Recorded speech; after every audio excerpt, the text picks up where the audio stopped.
Kusir Belanda itu terkena ilmuku Getar Sapta Cempaka. Tidak seorang pun bisa mencabut kelewang yang menancap di bahunya dan tidak bisa diobati kecuali oleh murid-murid Tiga Serangkai Jati. Kenapa tidak bisa dicabut? Seperti berakar di dalam tubuh kapiten. Di awal episode ini, kita langsung menuju pada markas Belanda, di mana pada saat itu tampak Jakawardhana sedang berdua dengan Nona Karen, kekasihnya, di taman bunga.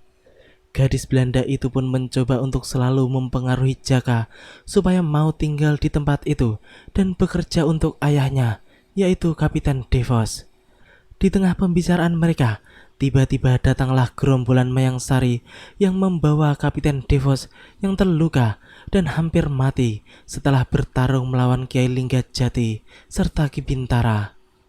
Karen yang melihat keadaan ayahnya yang babak belur seperti itu pun menjadi sangat panik, apalagi di punggung sang kapiten masih tertancap patahan sebuah kelewang miliknya sendiri. Tenang, Nyai. Nanti kami ceritakan. Jangos, cepat panggil dokter. Panggil Vandoran, cepat. Jangan panggil dokter. Ini bukan luka biasa. Ini luka dibuat orang jahat yang menggunakan ilmu hitam. Biar kami yang menanganinya. Percayalah pada kami. Kalau begitu, bawa masuk. Mereka pun kemudian membawa masuk sang kapiten ke dalam kamarnya, dan Kalawika pun kemudian menceritakan kronologi yang membuat Kapiten Devos bisa menjadi terluka seperti itu. Namun, anak buah Mak Lampir itu pun hanya mengarang cerita dan memutarbalikkan fakta saja dengan mengatakan bahwa mereka diserang oleh gerombolan perampok yang jahat. Terutama ayah Nona. Lukanya berat sekali. Semuanya pakai topeng. Ya, gerombolan penjahat itu semuanya memakai topeng. Sehingga kami tidak bisa mengenali mereka. Pemimpinnya orang sakti. Pedang ayah Nona dipatahkan. Lalu ujungnya ditusukkan ke ayah Nona dengan ilmu kesaktian. Entah ilmu apa itu. Yang jelas tidak bisa dicabut. Ya, para manusia sesat itu pun benar-benar membual. Padahal mereka kalah ketika bertarung di padepokan Kiai Linggajati. Kalawika pun menjelaskan bahwa semua dari mereka telah mencoba untuk mencabut kelewang tersebut, namun tidak ada yang berhasil. Selanjutnya, Kalawika pun menyuruh Jakawardhana untuk mencoba mencabut kelewang itu, sebab ia tahu kalau kemungkinan besar Jakawardhana bisa melakukannya karena ia adalah murid Kiai Linggajati sendiri. Awalnya, Jakawardhana pun menolaknya.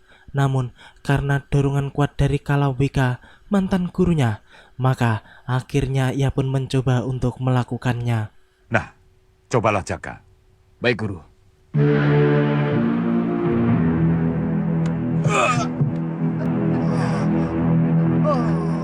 Celaka. Orang itu menggunakan ilmu Getar Sapta Cempaka. Mungkinkah guru saya Kiai Ageng Linggajati yang menyerang Tuan Kapiten? Jaka, kami tidak tahu yang mencegat itu adalah gurumu. Tapi kami percaya pada kamu. Bahwa orang itu mempergunakan ilmu... Ilmu apa namanya? Getar Sapta Cempaka. Ya.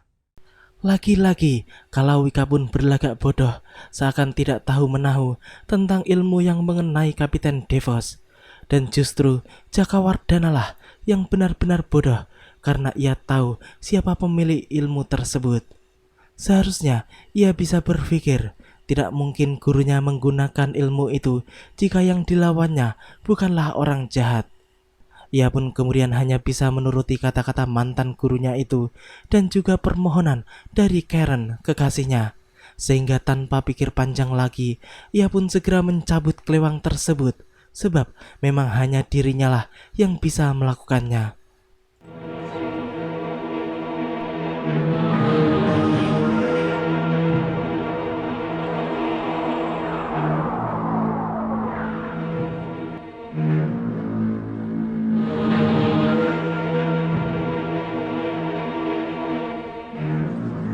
Terima kasih, Jaka. Bu, Iya, nak. obati lukanya dengan akar pohon cempaka. Ditumbuk sampai halus, lalu direndam ke dalam air panas. Setelah dingin, ditempelkan di atas lukanya setiap hari selama 7 hari. Ya, akhirnya Kapiten Devos pun bisa disembuhkan kembali oleh murid Kiai Linggajati sendiri yang secara tidak sadar telah murtad. dan mengambil jalan yang salah, bahkan salah besar, karena ia telah membantu Belanda dan para pengkhianat negerinya sendiri. Kini kita menuju pada markas pemain baru, yaitu Ratu Siluman Serigala, yang pada saat itu sedang pusing memikirkan nasib rakyatnya yang sedang dilanda musibah besar alias sebuah wabah penyakit. Patihnya pun melaporkan kalau sudah puluhan tabib dan dukun dikerahkannya, namun wabah tersebut masih belum juga hilang. Setelah berpikir sebentar, Ratu Serigala tersebut pun menghilang dan langsung menuju pada penasihat agungnya untuk menanyakan tentang masalah yang sedang dihadapinya itu. Bapak Penasihat Agung, tolonglah saya. Harus dengan apa saya menyelamatkan negeri ini? Ratu harus melakukan upacara persembahan. Sudah saya lakukan. Tapi wabah penyakit yang melanda negeri ini tidak sirna. Saya tidak tahan melihat penderitaan rakyat yang tidak berdaya dan tidak berdosa. Yang Ratu persembahkan selama ini adalah bangsa Ratu sendiri. Seharusnya bangsa manusia. Ratu harus mempersembahkan darah seorang perempuan yang masih perawan dari bangsa manusia yang memiliki Raja Wahyu Agung. Penasihat agung itu pun menjelaskan tentang manusia yang harus dikorbankan untuk pulihnya rakyat Siluman Serigala. Dan jika dilihat dari omongannya, jelas manusia yang memiliki Raja Wahyu tersebut adalah Farida, kekasih Sembara. Namun, penasihat agung itu pun belum tahu siapa orangnya, sehingga mereka pun kemudian meminta petunjuk kepada bara lopiannya yang bisa menunjukkan hal-hal yang mereka inginkan, seperti kaca benggala milik Mak Lampir.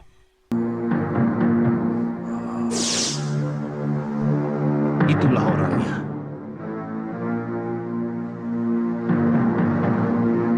Ya benar, gadis itulah yang mempunyai Raja Wahyu Agung. Tapi kenapa ada pada Mak Lampir? Mungkin Mak Lampir juga mau melakukan upacara persembahan dengan tumbal yang sama seperti kita.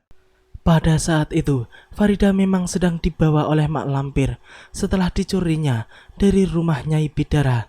Dan Ratu Serigala itu pun bertekad untuk segera merebut Farida dari tangan Mak Lampir sebelum nenek tua itu melakukan sesuatu terhadapnya. Selanjutnya, Ratu Serigala tersebut pun kembali ke istananya dan menyuruh patihnya untuk mengerahkan pasukan guna merebut Farida dari tangan Mak Lampir. Di sisi lain, kebetulan Basir yang pada saat itu sedang enak-enak mancing di telaga kecil pun mendengar suara tawa Mak Lampir yang sedang membawa Farida.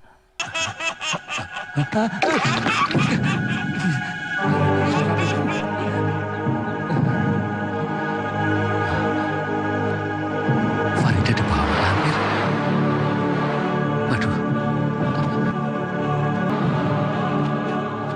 Sembara! Hei Sembara! Basir yang melihat Farida dibawa oleh Mak Lampir pun kemudian segera berlari menuju pada Sembara yang pada saat itu sedang tidur di gubuk kecil. Ia pun membangunkan Sembara dan menceritakan tentang apa yang baru saja dilihatnya. Namun Sembara tampaknya tidak mempercayai omongan Basir, sebab beberapa waktu yang lalu Basir pernah mengatakan bahwa ia baru saja bertemu dengan Minten kekasihnya. Namun ternyata tidak ada seorang pun di hadapannya, alias halusinasinya saja. Sehingga kali ini Sembara pun kembali menganggap Basir berhalusinasi. Sumpah Sembara, aku tidak mengada-ada. Aku melihat Mak Lampir membopong Farida. Sudahlah, Sir. Sekarang makan saja apa yang ada. Semilik ide. Orang ngomong bener kok. Dikira bohong. Makan yang baik. Jangan sambil ngomel. Nanti keselak. Bodoh. Kalau sudah kenyang, lebih baik tidur, Sir. Kalau capeknya sudah hilang, kita jalan lagi. Setelah menceramahi Basir, Sembara pun kemudian kembali tidur. Di sisi lain, tampak Mak Lampir yang sedang menculik Farida pun telah sampai di istananya. Ia pun dengan bangga mengatakan kepada Farida bahwa ia akan membunuh Farida dengan cara menghancurkan Raja Wahyu Agung yang melindungi kekasih Sembara itu dengan ilmu barunya, yaitu ilmu rambut api. Setelah itu, Mak Lampir pun segera merapal ajian baru kebanggaannya itu untuk menyerang Farida. Meskipun kau punya Raja Wahyu Agung, tapi aku punya rambut api. Abdi Durga, menyala api saktimu. Oh.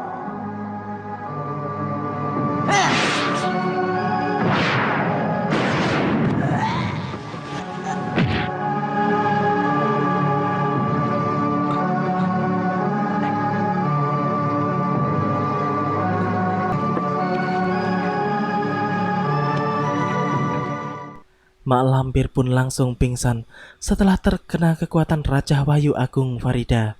Dan kesempatan itu tidak disia-siakan oleh para pasukan siluman serigala untuk menculik Farida. Setelah pingsan beberapa lama, nenek bangkotan itu pun kemudian sadar dan melihat bahwa Farida sudah tidak ada lagi di tempatnya. Hal itu jelas membuatnya terkejut sekaligus marah karena ada orang yang berani menculik Farida dari tangannya. Ia pun kemudian segera melihatnya dengan kaca penggala miliknya. Benar, ini orangnya yang ditunjukkan oleh Bapak Penasehat Agung dalam gambar bara api Lopian. Cepat siapkan upacara persembahan. Baik, Gusti Ratu. Kurang ajar. Ratu Cangkang Ngeak siluman serigala berani mempermainkan Mak Lampir. Dedengkot aliran sesat itu pun langsung mengenal siapa Ratu Siluman Serigala yang ditampilkan oleh kaca benggalanya. Ia pun berjanji akan menghancurkan Ratu Siluman tersebut.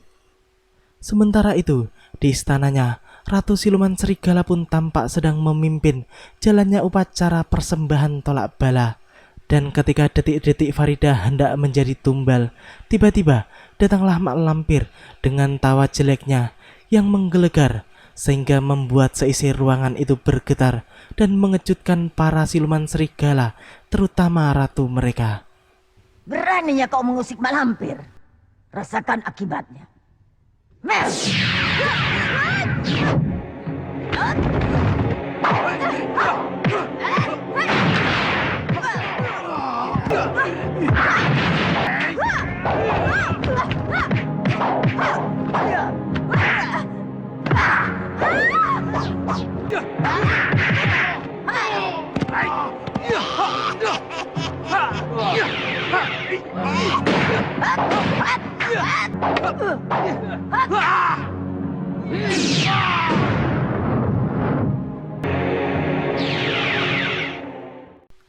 Kini kita menuju pada Kapiten Devos yang pada saat itu tampak sudah sembuh dari luka-lukanya.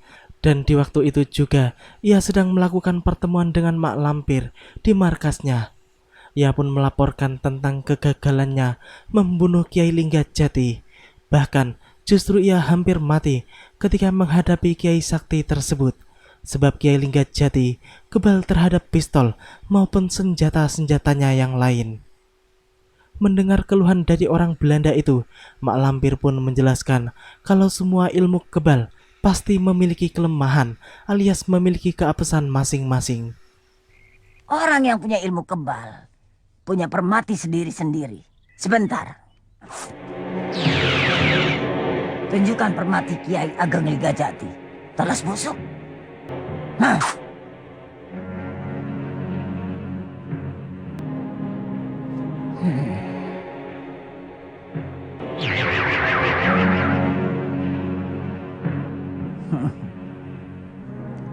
Ternyata orang itu permatinya peluru emas.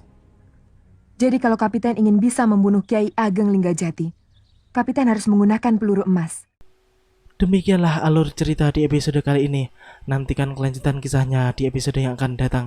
Terima kasih bagi teman-teman yang sudah nonton. Jangan lupa subscribe dan share, dan juga nyalain notifnya. Assalamualaikum warahmatullahi wabarakatuh. Peluru emas untuk membunuh orang yang punya ilmu kebal tidak bisa disepuh oleh tukang sepuh seperti itu. Tapi harus disepuh oleh orang yang punya ilmu kesaktian.